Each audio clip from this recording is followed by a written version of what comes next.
Hey everybody, it's Chaos here, and welcome to my next episode of At the Arcade, where I show off Japanese arcade games that may or may not have made it overseas.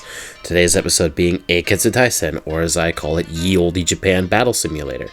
It looks pretty complicated, I'll admit, but it's pretty much just, you take little IC cards that have your little strategic units of cavalry or archers or swordsmen or musketeers or what have you.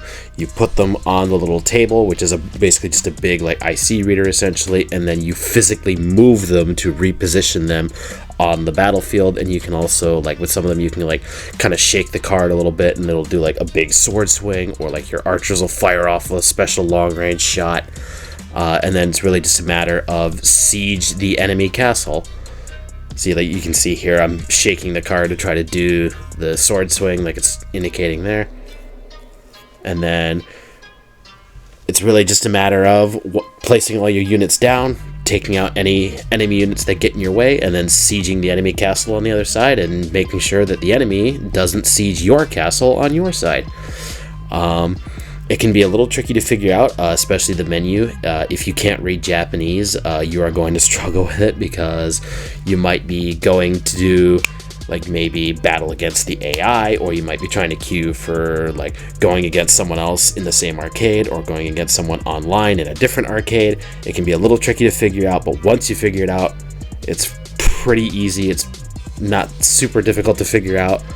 And then when your units, you can see me here, as my units get defeated, I pull them back into my castle so that they can recover, and then I can redeploy them, because otherwise you're just completely hosed. The game itself, like I said, it looks complicated. It's not super complicated. The only thing that I think is a little bit annoying is that between every round, essentially, or before you first start, you essentially have to keep adding money to keep going, which, I mean, I know that's how arcade games work, but it's a little annoying to not be able to just preload 5 credits worth and just keep going. The fact that I have to go back out and then re-go in, and then go all the way back to the main menu is a little annoying. It's not super annoying. It's not game breaking or anything. It's just kind of annoying.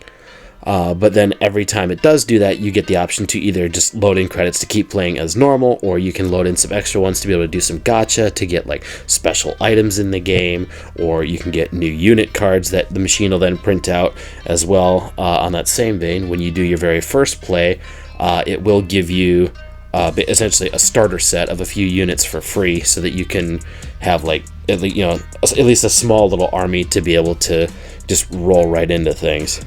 But yeah, it looks pretty complicated. It's not super complicated, and it is actually pretty fun. Admittedly, though, I don't play it too much, mostly because this seems to be one of the more popular games at the arcade that I go to, because every time I go, the machines are always full, and there's always at least 1 or 2 people waiting around, so I don't get to play this one too much. Yeah, anyway, if you enjoyed the video, feel free to leave a like, sub if you want to see more, and I guess I'll see you all in the next one. Peace.